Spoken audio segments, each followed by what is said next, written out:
That is holiness. A holy man will follow after faithfulness in all duties. Faithfulness in all relations. One particular year,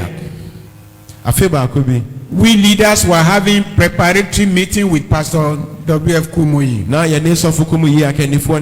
We were preparing for a particular retreat that was coming. Messages were being fixed for the program of the retreats. Then there was a repetition of a message that we could notice from the former retreats that were also in this particular retreat.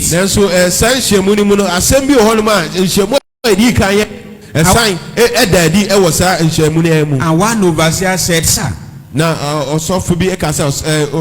may we know why you are repeating this message of salvation over and over in this past retreat and is still there?"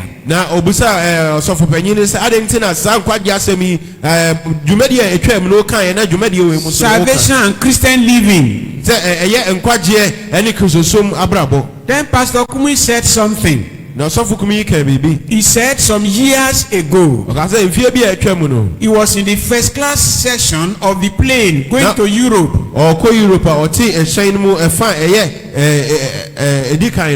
And somebody who knew him greeted him. When the people in the first class heard that this is Pastor W.F. Kumuyi, somebody stood up and said, "I never knew you, but you have changed my life, because my company employs some Deeper Christian Life Ministry members, and because of them I can go and sleep, because my money will not miss one kobo. Things will be done correctly and faithfully because they are there." So whenever that man was looking for employee, once you see that you are from Deeper Christian Life Ministry, with no much interview, you just employ you like that.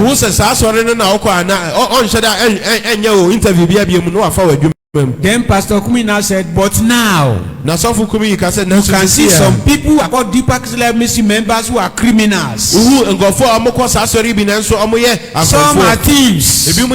Some are immoral. That is why I'm repeating the message of Christian living and salvation and Christian living continuously.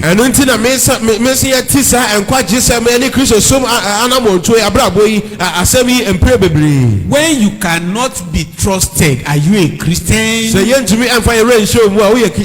Whenever you see money, it's like all the vibrations in your body cannot stand still. Can you be called a Christian? No self-control, no moral restraint. That is not Christianity. A holy man will follow spiritual mindedness. He will set his affection on things above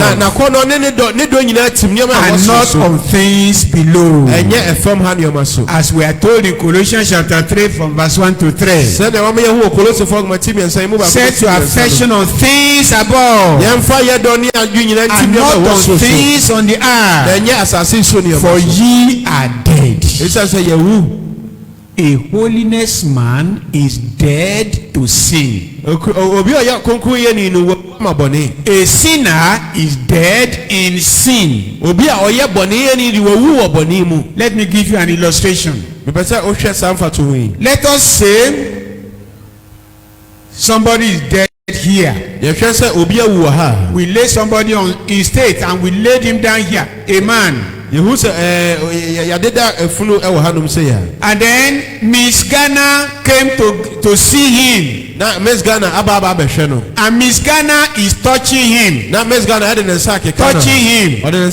Will he move? Will he move?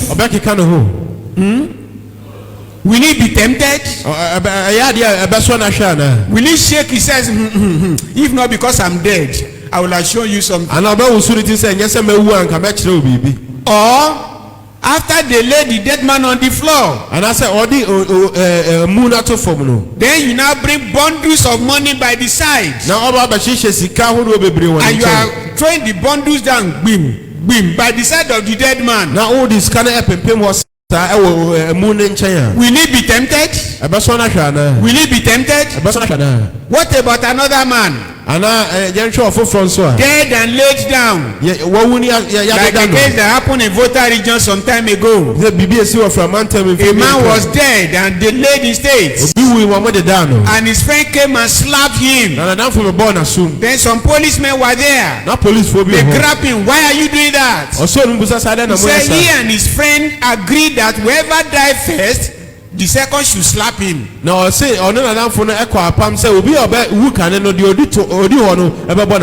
but the dead man was just there.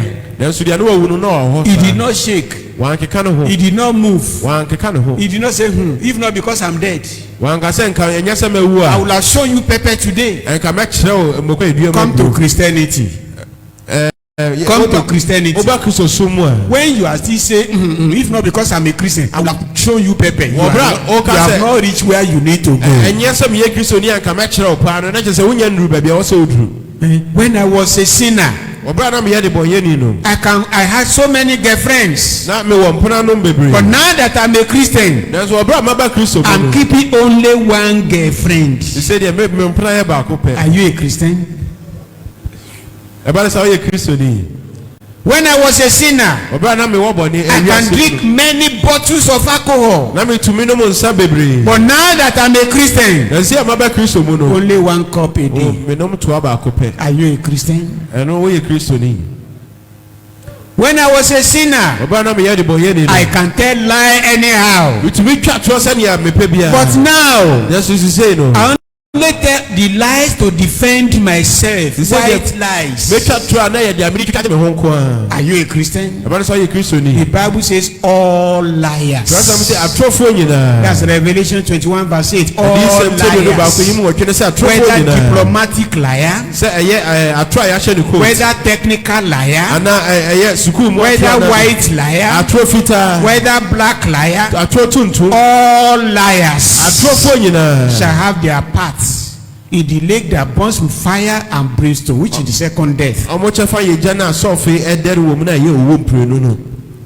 Holiness is compulsory.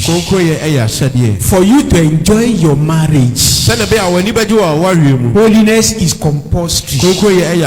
For you to train your children in the right way, holiness is compulsory. For you to be successful in your business, holiness is compulsory. For you to be able to relate with people well, only holy people are good citizens of Ghana. Go and check it very well. Many people, if they put them in, they are abusing the president, they are abusing ministers, they are abusing the politician. Put them there, they will do worse than those people. But the holiness man, put him inside money, he will not swallow it. He will be faithful to the end. So when holiness is so important, why is it compulsory for you and for me? Look at the disciples before holiness, before Jesus resurrected and ascended to heaven. They were justified. They were pardoned. They were born again. But among themselves, they were still arguing who will be greatest after Jesus had gone. That means they needed holiness. Now, they were not They were still looking at some things around them. They believe on Jesus Christ. They were not of this world. Jesus said, "You are not of this world, just I'm not of this world."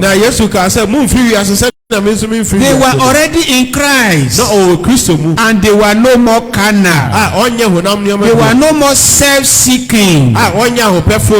With all that, Jesus Christ said, "Father, sanctify them." Sanctify them. That means after you have been born again, you must be sanctified. It is indispensably necessary to qualify you for heaven.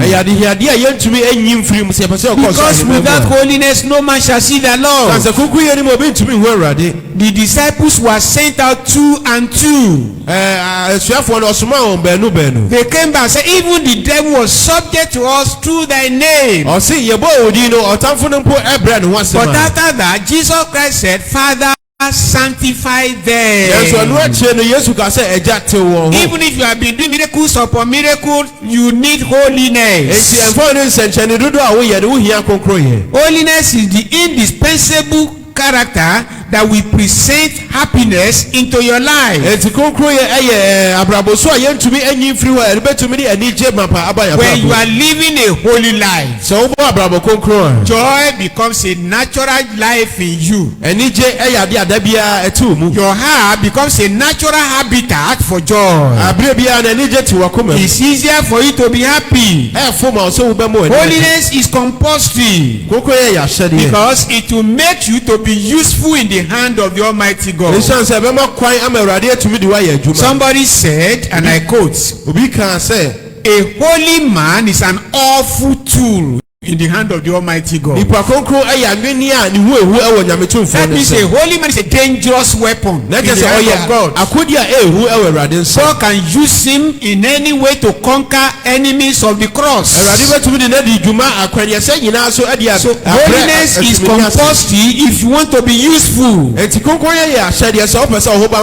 We must be holy because God commanded it. Be ye holy, for I am holy. It's a command. Disobedience to God's command is sin. Well, you know, some people will tell you, see, we are human beings. We are human beings. We cannot live without sin in this world. Because as human beings, how can we live without sin? And they will look for some Bible passages to support themselves. You know, I told you when I was preaching a day before yesterday, and I said one pastor says that book is too big. The Bible is big. Sinners can get quotation to support themselves. The Bible is big. Those who want to marry many wives can get quotation to support themselves. David had many wives. Solomon had only 1,000 wives. So they can use all those places to support themselves. Those who are drinking alcohol can get places to hide. Those who are drinking alcohol, they can get places to hide. Because they will say, drink a little wine for the sake of your stomach. But when you have the Spirit of God in you, you will know how to interpret the Word of God, how to understand the Word of God, and how to be like God. So how can a human being be holy? Go to the women when they enter the laboratory. I call kitchen laboratory, where they perform experiments. When they enter the kitchen, which is their laboratory, and then a bowl is very dirty, white bowl. Somebody use it to eat palm fruit soup. Then you look at the bowl so dirty. The question is, can this bowl be ever be clean? The woman will take soap, take sponge, take water. Within a tickle of an eye, the white bowl is pure white. You will not see any trace of the palm fruit on it again. If a woman can make a bowl perfectly clean, what do you say about my Lord and Savior that cannot make me perfectly clean?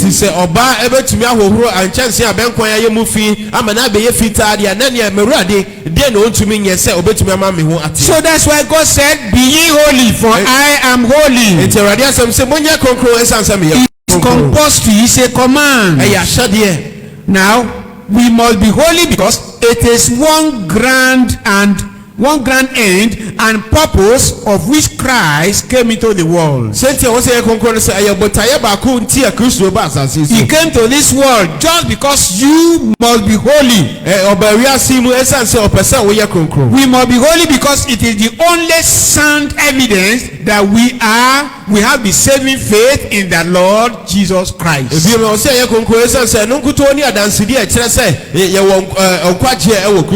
A holiness man is a gospel advertiser indeed.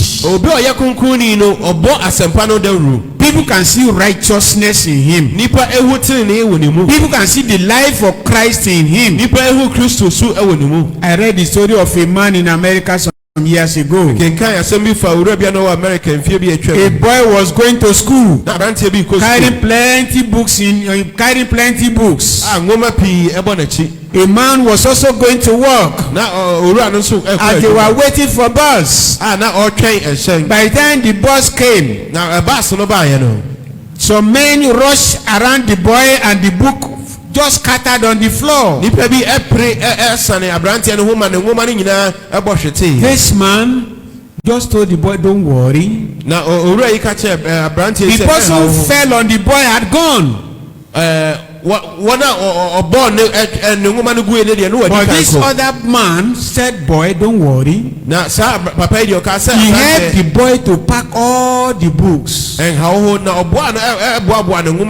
and arrange them very well and gave them to the boy.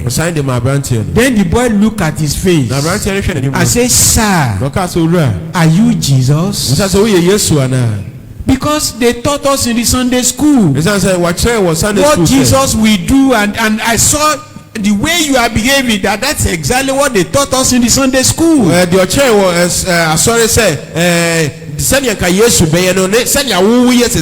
A holiness man is an ambassador of Jesus Christ. He is fully representing Christ because people can see Christ through him. Why must we be holy? It is the only way to show love and to love God in the reality and supremely.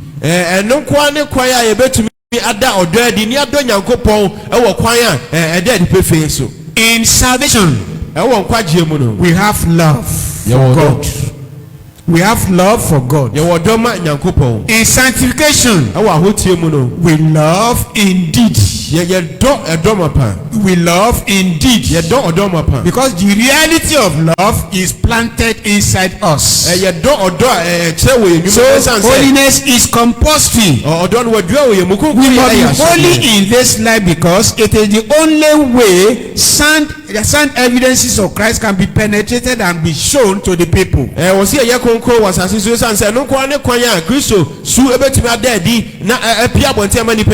The only demonstration of Christ is a holiness life. The only way of showing the world that Christ is still alive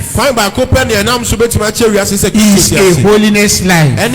We must be holy because it is the most likely way to do good to others. We cannot live to ourselves only in this world. Our lives will always be doing either good or harm to those who see them if we don't have Christ. Our life becomes silent sermon for people to read. Why must we be holy? We must be holy because our present comfort depends much upon holiness. Because we can easily forget things. But when we become holy, it's easy to disconnect with sin, disconnect with the life of sorrow, and embrace the life of holiness and righteousness, which is a life of happiness and sanctification. We must be holy because without holiness on earth, we will never be prepared enough to enter heaven. It is not what you read on the day of exam that makes you to pass exam. It is the preparation before the exam day comes. Holiness is the will of God for you. Holiness is the command of God for you. God has chosen you in holiness. God calls you into holiness. God's purpose for your life is holiness. The purpose of Christ's death is your holiness. And therefore we are to pray for holiness. Jesus prayed that you and I might be made sanctified. He prayed for the sanctification of the church. And the Bible said that we must be sanctified soul and spirit. And there are many people that have died in holiness. So many examples in the Bible. Can see Noah, Enoch, Noah, and all those people who lived the life of holiness. You can see Job with all he went through, he never spoke against God. In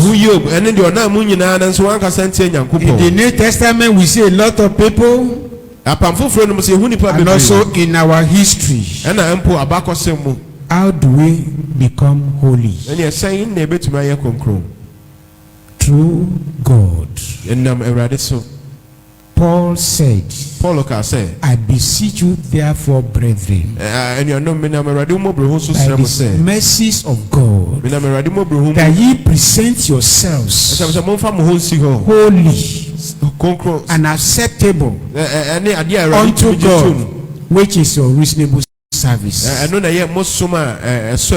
the Old Testament, an animal is killed and brought to the altar. When the animal is laid on the wooden altar, they will not just carry the whole animal. They will cut the legs.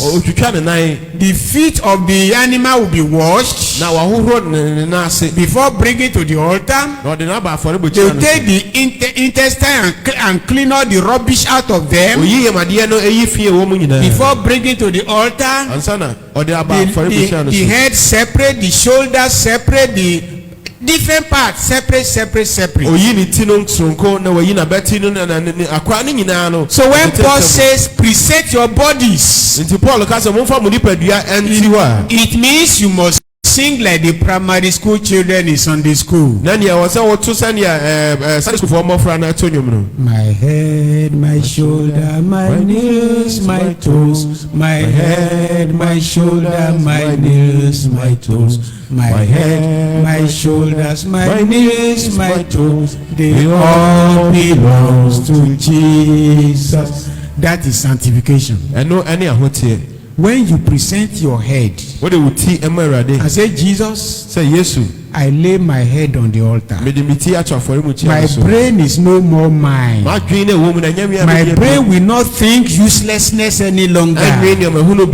I lay my eyes on the altar. Job said that I made a covenant with my eyes. Why will I withhold ladies? That is my eyes. I lay on the altar. I will not use it to watch nakedness any longer. I will not use it to see nakedness or filthiness in any way. I lay my tongue on the altar. It shall no longer be mine.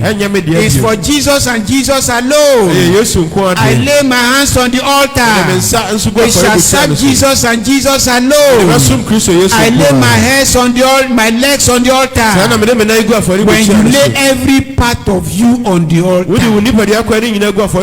are obeying the instruction in Romans chapter 12 verse 1. And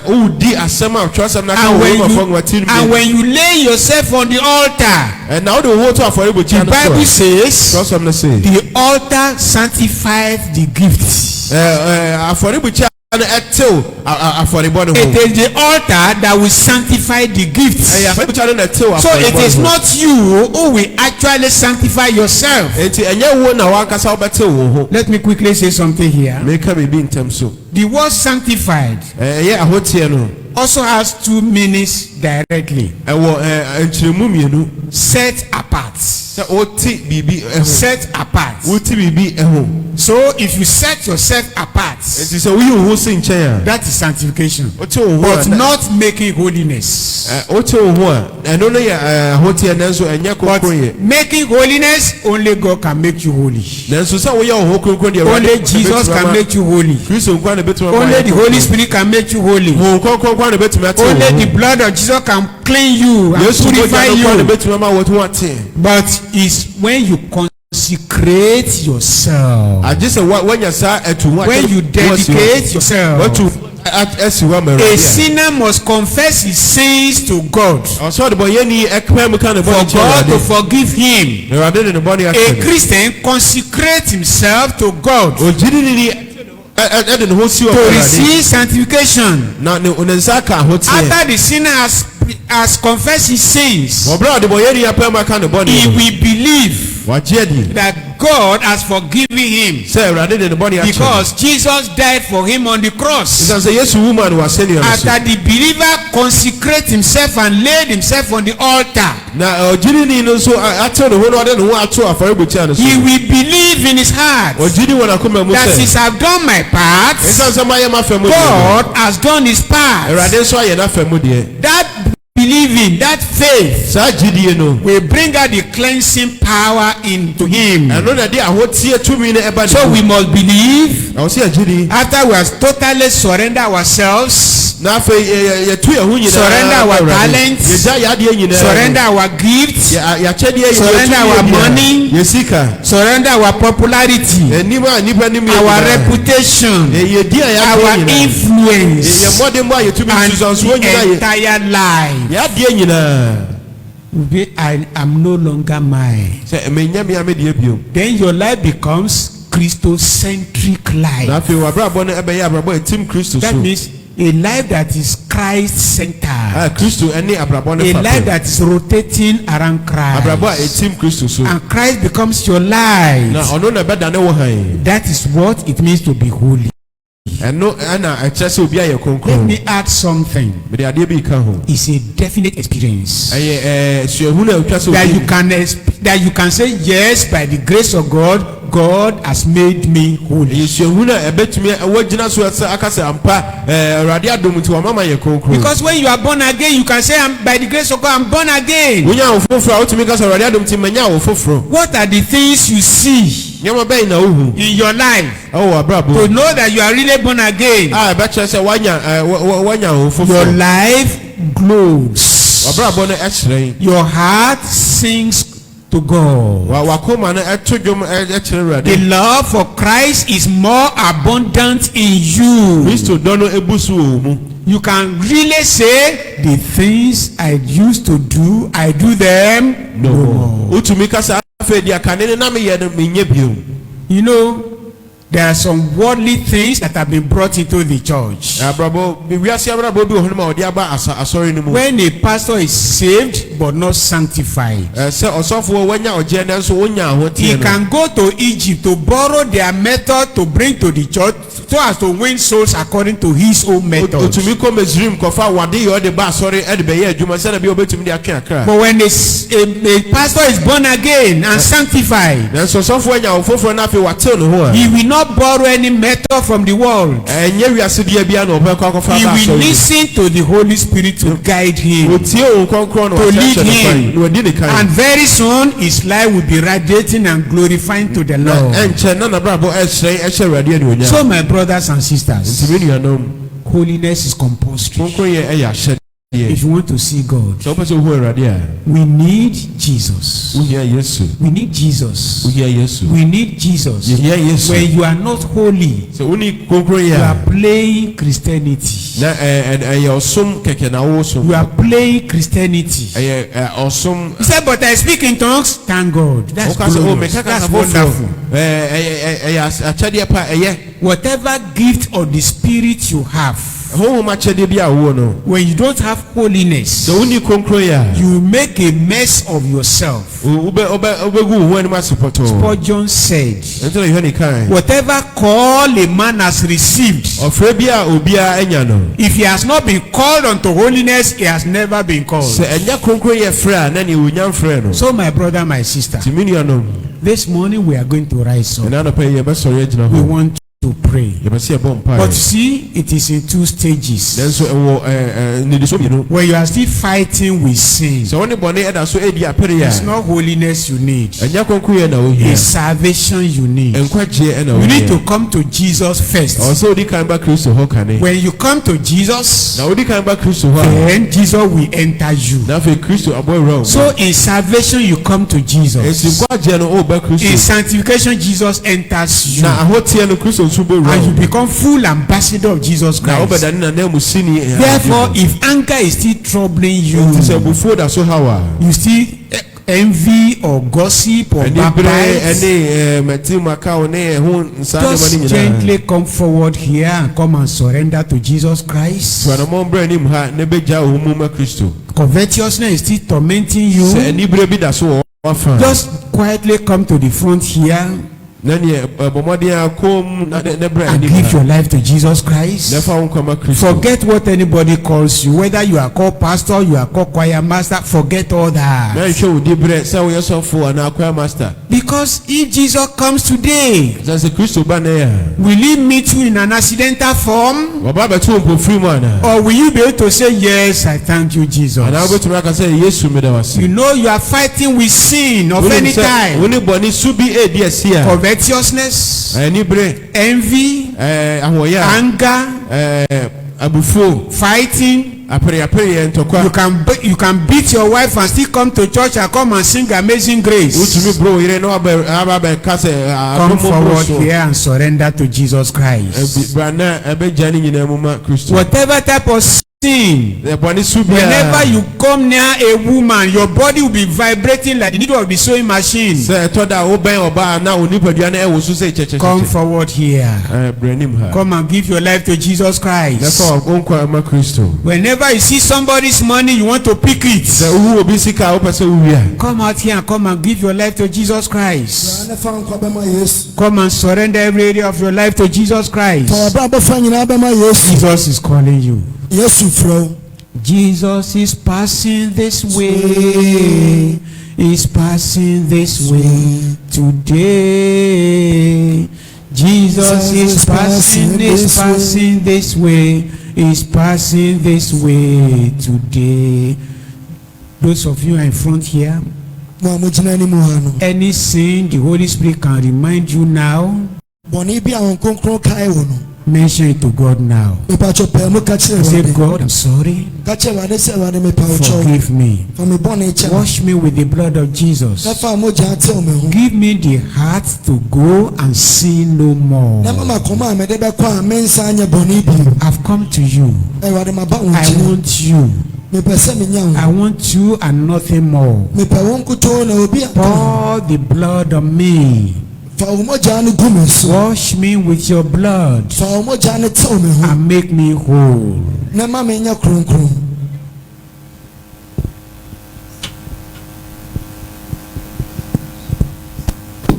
In Jesus' name we pray. Amen. I want to pray for you now. Father, all these precious souls that has come before you, saying, I give my life to you, as they had surrendered by confessing their sins they could remember, the ones they remember, the ones they cannot remember, Father, forgive them in Jesus' name. Amen. Wash them with the blood of Jesus and give them the power to go and sin no more. Thank you, Father, because you have answered, since we have prayed in Jesus' name. Amen. Praise the Lord. Hallelujah. Let us go back to our seats. We are going to sing this song. I surrender all. I surrender all. To thee, my blessed Savior, I surrender. As we are singing this song, if you want to dedicate your life to Christ, you want to lay your all on the altar, come forward here. Only the choir will be singing that song now. Therefore, those who want to dedicate their lives to Christ, they are coming forward now. You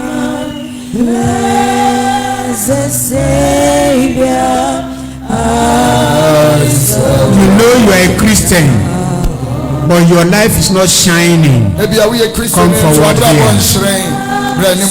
Come forward here and surrender yourself to Christ. You know they have been working for the Lord, but the joy of the Lord is not your strength. This is the time to come forward. You know it is difficult for you to face temptation or persecution. This is the time to come forward and surrender yourself. Maybe Christianity is becoming difficult for you. When you are living outside holiness, Christianity is hard.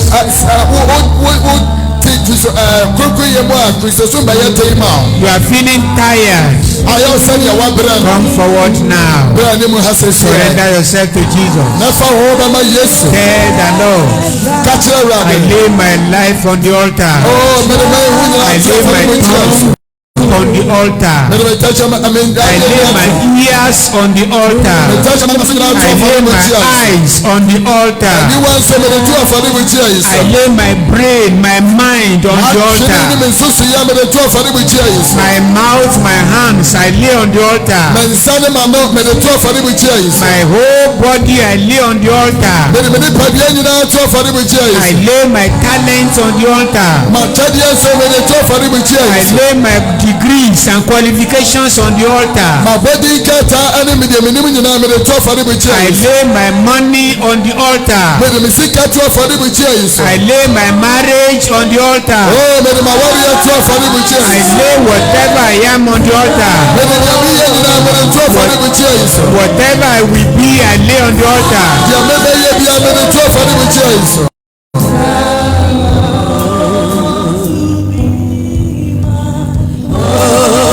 To thee, my blessed Savior, I surrender.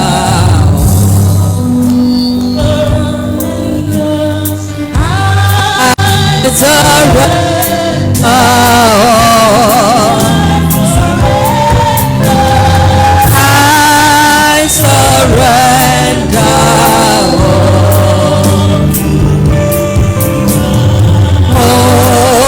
To thee, my blessed Savior, Amen. Spirit of the living God.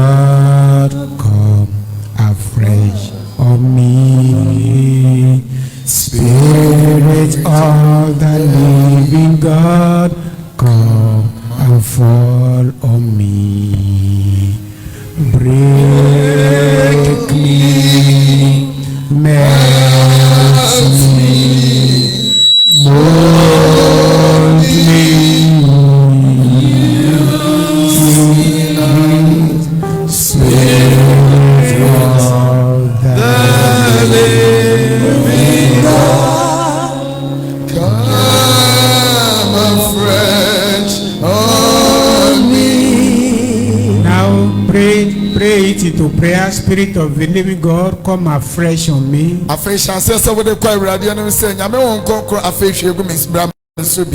Break me. Melt me. And mold me into your image. Spirit of the living God, come afresh on me. Everybody pray that prayer now. Break me, melt me, mold me. Break me, melt me, mold me. Oh my kabasanda. Break me, oh Lord, break me, oh Lord. Break me, oh Lord, break me, oh Lord. Melt me, oh Lord, melt me. Mold me, mold me, mold me. For your purpose, oh Lord. Amen. Worthy, worthy is the Lamb. Worthy, worthy is the Lamb. Worthy, worthy is the Lamb that was slain. Glory, hallelujah. Glory, hallelujah. Glory, hallelujah. Praise God. Father, in the name of Jesus, we worship you. Amen. The Lamb of God that died because of humanity. The Lamb of God that the blood was used to sanctify heaven because of the sins of humanity. We adore you. We reverence you and we bow before you. These are your children standing before you, saying, I surrender all. Jesus. Father, receive us. Yes, Lord. Perfect your work in our lives. Amen. Let the purpose of the blood of Jesus be fulfilled in us now. Amen. Pour the blood on our hearts. Wash our hearts and make it perfectly clean as you created it to be, in the mighty name of Jesus. Amen. Father, if Paul, who was Saul, an injurious fellow, a plague, could become a great apostle to the Gentiles, you can transform all of us here. Jesus. Therefore, we commit ourselves into your hand. Transform us. Amen. In Jesus' name. Amen. Make us flaming fire. Yes, Lord. As we go to our towns, Jesus. Our regions, Jesus. Our countries, Jesus. Let the fire of the Holy Ghost start burning in our lives. Amen. And let us be shining examples of Jesus Christ. Amen. So that our lives will be magnetizing men and women to Jesus Christ. Amen. Work your wonders in us in Jesus' name. Amen. Father, we believe that when you have taken us, problems will no more be our problems. Amen. Whatever problem wants to face us is now your problem. Yes. I commit all my brothers into your hand. Jesus. I commit all my sisters into your hand.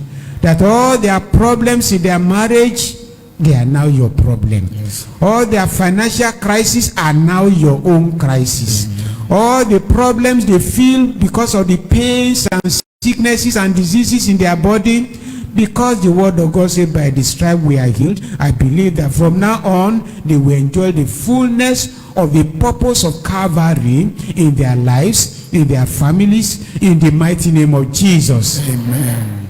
Thank you for this church. You have given us an ark for people to run into, to be rescued, to be saved. Father, I pray that this church will continue to grow, expand to your own glory in the mighty name of Jesus. Amen. I pray that this very ministry, the fire of God will not quench on the altar in the mighty name of Jesus Christ. Amen. That the men and women that have been chosen, that have been used of God in this ministry, will burn for Christ in the mighty name of Jesus. Amen. Will be illuminating the world, will be setting the world on fire, setting the world ablaze for Jesus Christ in the mighty name of Jesus. Amen. And they will be multiplying and reproducing themselves wherever they go, so that we will multiply and increase that by this time next year, if Jesus tarries, this place will be too small for us. Thank you, Father, because you have answered. Worship and magnify you, Lord. In Jesus' name I pray. Amen. Amen. Shall we give a clap offering to the Lord?